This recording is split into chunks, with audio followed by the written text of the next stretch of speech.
now that we have a copy of Apache up and running, and we can see our default version of everything. So here we go, we'll reload the page. So this is the default Ubuntu, or sorry, the Apache2 default Ubuntu page. So this is obviously something they made for Ubuntu. It's time to go off and actually make some changes to it. Okay, so the first thing up I'm going to cover today is, well, we're going to have to log in. You can't do anything without actually connecting. So let's get logged in. And most of the things here are privileged. So as usual, I'm going to become root and I'm going to go in and start showing you where things are. Okay, now, sort of a layout about how things are done. We're going to head off to a folder called var www. Okay, so this is one of those files that is very, very important, or one of these folders. And inside this folder, there's another folder called HTML. And if you go inside HTML, you'll see that by default, there's something called index.html. And if we take a look at the contents of this, you'll see that this is actually the file that we're looking at. It's just a single file. And this is exactly the file that we're seeing right here. So this is the default welcome page used as a test. Okay, so this is the actual file. All right, so this file right here, we could obviously go in and we could start making some modifications to the file, or we could take it out and we could upload whatever HTML files we want to this folder, and sure enough, everything else will serve up fine. Now, this is not the way I'm going to actually work this. I'm going to do something a little bit different. Now, normally what I do with a default installation of Ubuntu is I will come into this HTML file and I actually usually just get rid of this file altogether because I don't want this image showing up here anywhere on my server. But what I will do is I will come in and I will make a brand new file, and I'll just put some kind of a message in here. And of course, feel free to customize this and actually turn it into an HTML file. So, I mean, really, we should say HTML head/head body. Okay, and of course, if you want to just skip all this stuff and just type something, that's perfectly fine. Okay, because most browsers are quite forgiving on your HTML. But all I'm going to do is I'm going to say this is my default index file. All right, and just because I want to know whether or not, if something goes wrong with my configuration, I want to be able to see something. Okay, and I want to know exactly what it is I'm looking at. So all that I've done is I've just modified this file, so it says this is my default index file. So normally you would probably use some other HTML in here, but this is enough just to get us started. Now, one thing that we should probably ask is, well, how did the Apache service know to come in here and look at var www HTML? Okay, and the way how this knows is inside a folder called etc, which is where all of our configuration files go, there is a folder called Apache2. Inside here, there's a very important file called Apache2.conf. Now, before, this used to come up with the name http.conf. Okay, now it's Apache2.conf. You may find some advice, especially on older websites, saying to go in and make changes to the Apache2.conf file or to the http.conf file, but that's really not where things go in an Ubuntu installation. Okay, so first thing I'm going to do is I'm going to show you what's sitting inside this Apache2 file. This is one of these files that the chances of you having to modify is very, very low. I think maybe I've made one change on several servers. Most of the time, this is not the place to go, but it has to do more with the types of things we're doing is usually involved in this folder called sites enabled. So we'll cover this in a few seconds. All right, so let me scroll down so you can see a couple of things in here that are really important. Okay, so some of these things like the keep alive timeout, the max keep alive requests, all that keep alive stuff I have covered in another video. Okay, well, maybe I haven't actually recorded yet, but it will be. All right, there's some default places where the errors are going to be put. And the one that's way down here, okay, here's a couple of things that are important. Notice that this file called ports.conf is included. Okay, we'll get to that file in a few minutes. There's a directory entry right here called directory/var www. It says require all granted, which basically is telling Apache that yes, you may serve up any file inside this folder. So the idea is that if you take some stuff and you put it in your home directory, it's not going to work because, well, you have not set this up. In fact, it would be controlled by this slash, which says require all denied, which says don't allow anything except for user share and var www. Okay, again, there's not much reason to come in here and change this yet, but if you're doing something special, then fine, you might need to come in here and do some changes. All right. This is an important one right here. I will talk about the HT access later, okay, because I will probably have its own video on its own about what you should and shouldn't do with this file. But you may see lots of comments about going in and adding things to the HT access. And it isn't just that HT access is some special name. It's a special name because, well, it's been listed here as part of the configuration. All right, and finally at the end, these ones right here, the sites enabled star.confs, and what this says, it says when you look at this configuration file, make sure to include all of the conf files inside sites enabled. Okay, so that is one thing that I want to show you. Here's this file called ports.conf. I'll be back to this in another tutorial when I talk about configuring multiple ports. But these ones right here, sites enabled and sites available, are the ones that I'm interested in. Okay, so first of all, what I'm going to do is I'm going to go into the folder called sites enabled, and I'm going to show you what's here. All right, so you'll see that there's a file here called 000-default.conf. Okay, now what I'm going to do is I'm going to type nano and I'm going to open up the file 000-default.conf and show you what's inside here. Now, if you take a look on your server, if you're doing these installations at the same time, you'll probably find that your default.conf file is a little bit bigger. What I've done is I've gone through and I've removed all of the comments, just so I've only got the 4 lines left.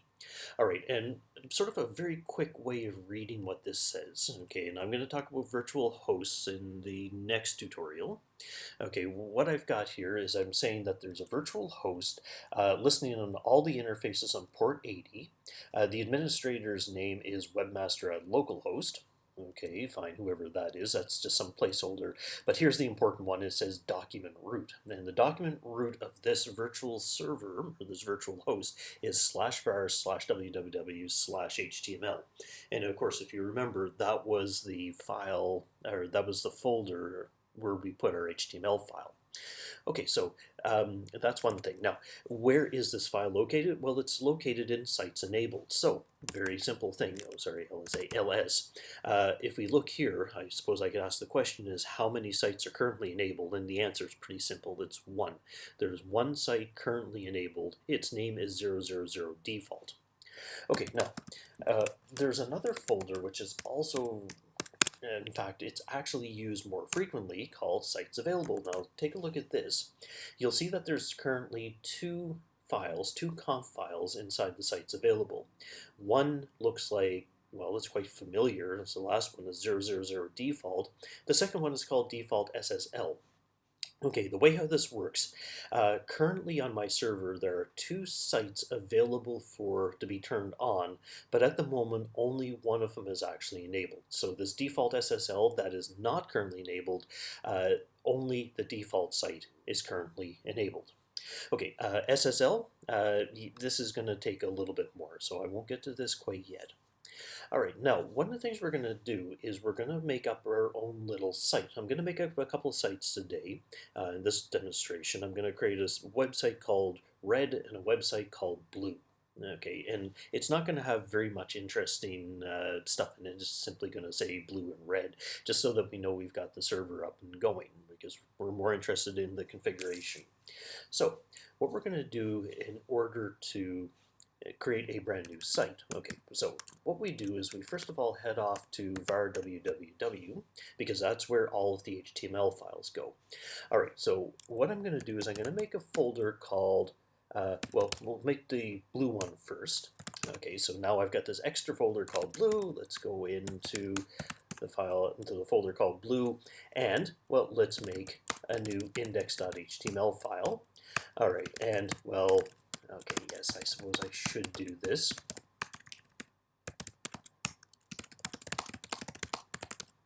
Okay, world's most boring HTML file. All right, so all that this says is that this is the blue site. Okay, so yes, go ahead and save it. All right, so now you can see that I've got two folders, but if I come over here, I'm not going to see anything because it says this is my default file. Okay, and the reason for that is, well, if you remember, there's only one site currently enabled, and that one website is serving up folders, or sorry, serving up files from /var www html. But this is one of the things that I need to do. Now, I suppose what I could do is, since I'm here, I'm going to make my second folder. Okay, so it's changed into here, and I'm going to copy blues index.html here, and index. Okay, and let me come in here, and we'll call this the red site. Okay, and this way, now I've got two completely different websites, a bunch of HTML pages that could be served up if we actually manage to get a site going.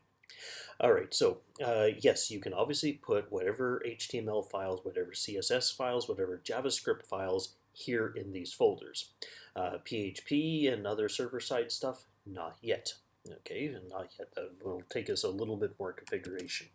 Now, in order to make these sites actually appear, here's what I need to do. I need to go off to the Apache2 folder. Now, if you remember, there are two folders, one called Sites Available, one called Sites Enabled. Now, when I showed you a few minutes ago the sites enabled, we saw that there's 000 default.conf.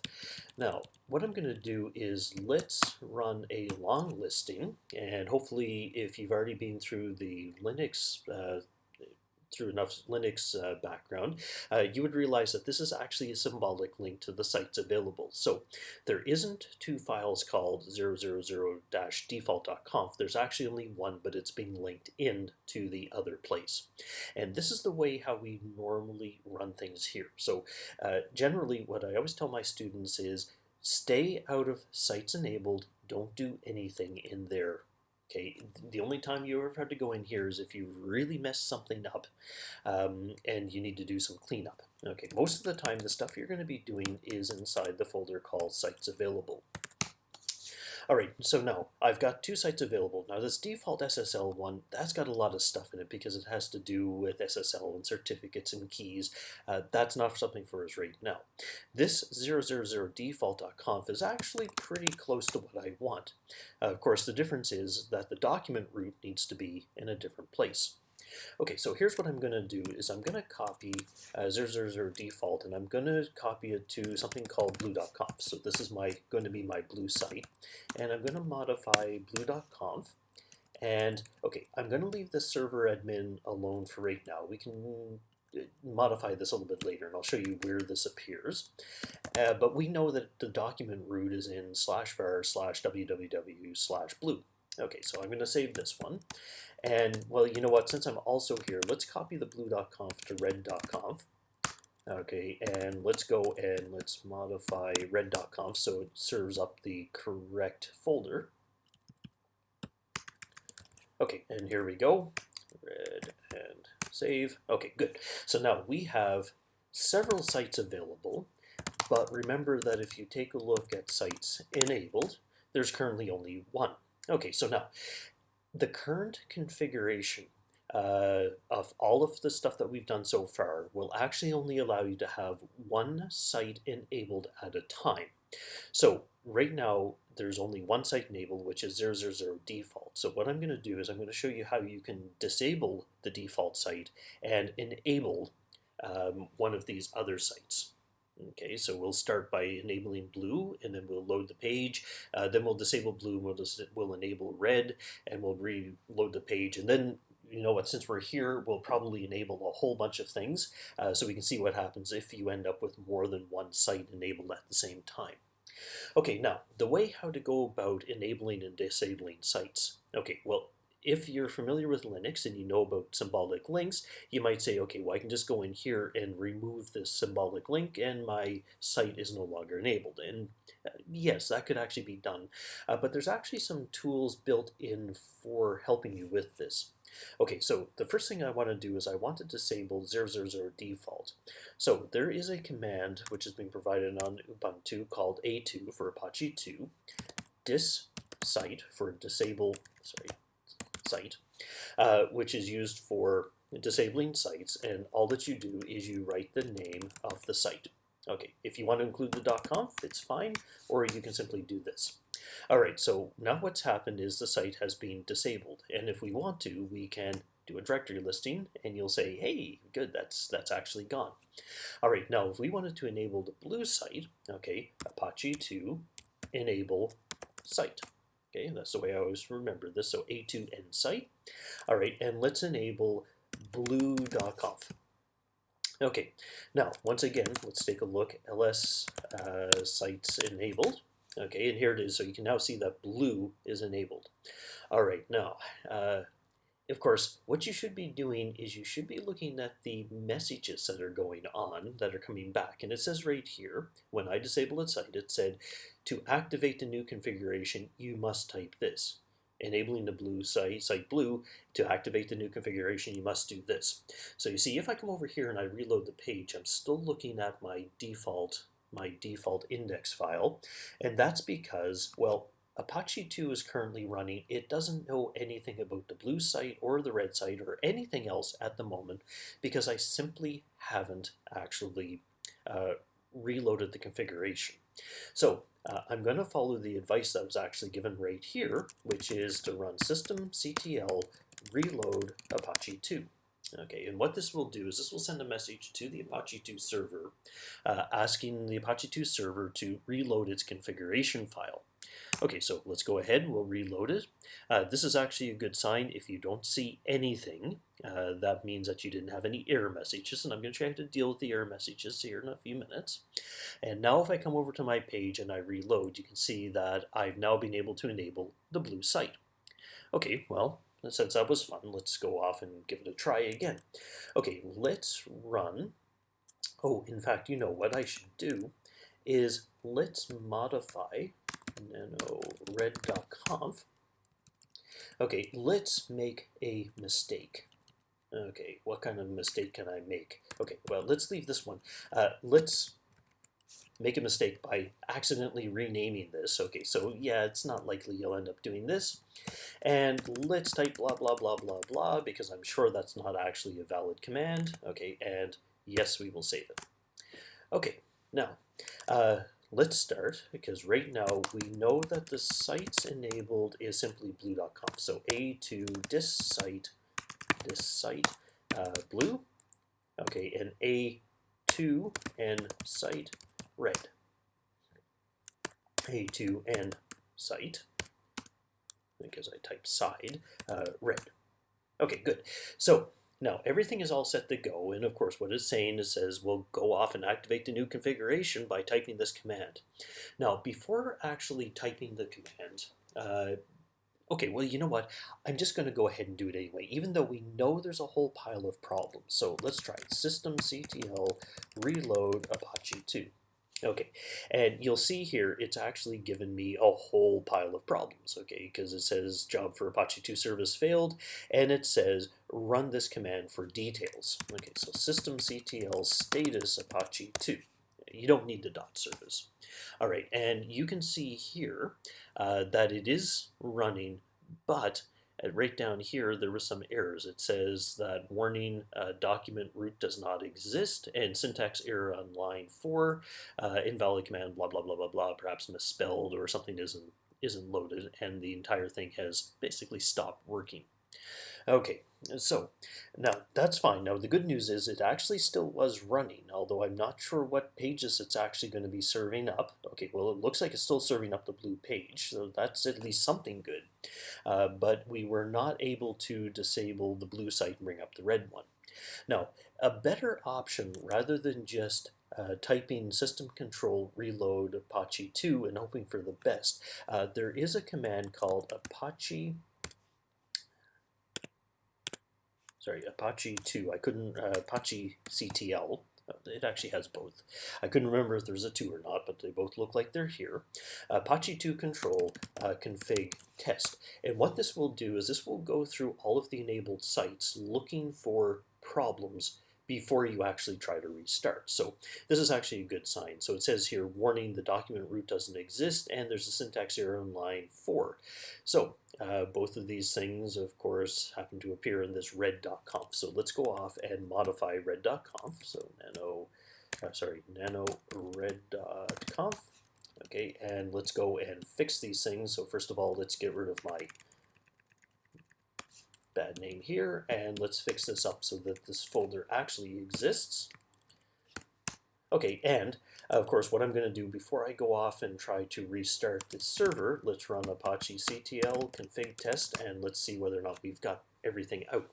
Now, we saw this, if you were paying attention, you saw this error up here, and now it's coming back, and it's saying could not reliably determine the server's qualified name using 127.0.1.1 set server name directive globally suppress this message.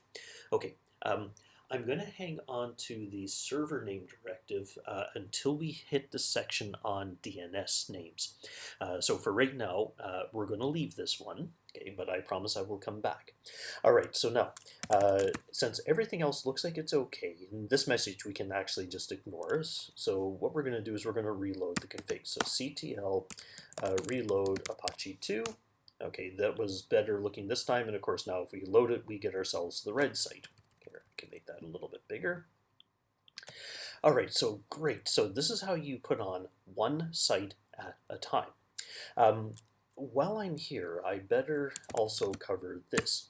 You're going to find on the internet lots of people making some advice about running restart Apache2. Okay, and so are those guys not know what they're talking about? Well, no, actually it's perfectly fine. What this will end up doing is this will kill all of the Apache threads and start them all up from scratch, and as a side effect it'll actually load up brand new configuration files. Okay, but remember that if you try doing this back here where you had the mistake, if you had a restart and the configuration file was wrong, you would no longer be serving up anything. So most of the time you'll probably find a reload is what you want. You shouldn't actually need to go off and do a restart very often. I don't think it's something I've actually ever done. And of course by typing restart, we're not talking about rebooting the entire server, we're talking about just restarting the Apache2 server. So you can kind of use these interchangeably, but they mean very different things. But if you're making changes to the config files, if you type restart, it's going to be perfectly fine. Although you're going to see me typing reload all the time, unless there's something that changes that we actually do need to restart the entire server. Okay, so finally, let's get back to sites enabled right now.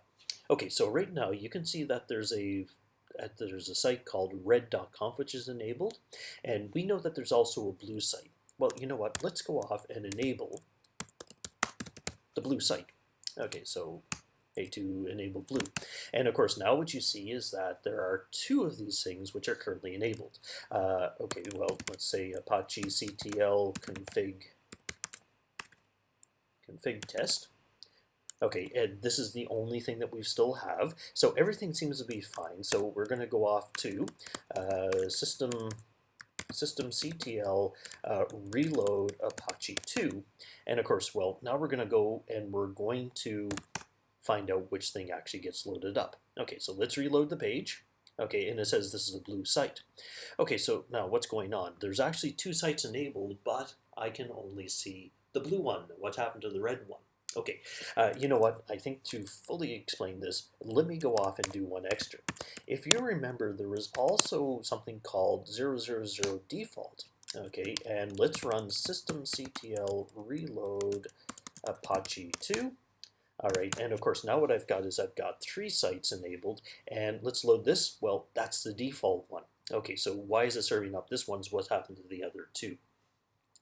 Okay, so a little bit more explanation. When a request comes in from the browser, the Apache server will look at all of the configurations and it will find the first one that best matches the request. Okay, and of course, well, if you take a look at the order of these, 000 default comes first because alphabetically 000 comes before B, and of course B comes before R. And since we haven't set up anything else to distinguish the sites from one from the other, like different ports or different IP addresses or different DNS names, the poor Apache server sees all of these sites as looking exactly the same. So because they all match the same, the one with the lowest value, the one that appeared first alphabetically, will be the one that ends up getting served up.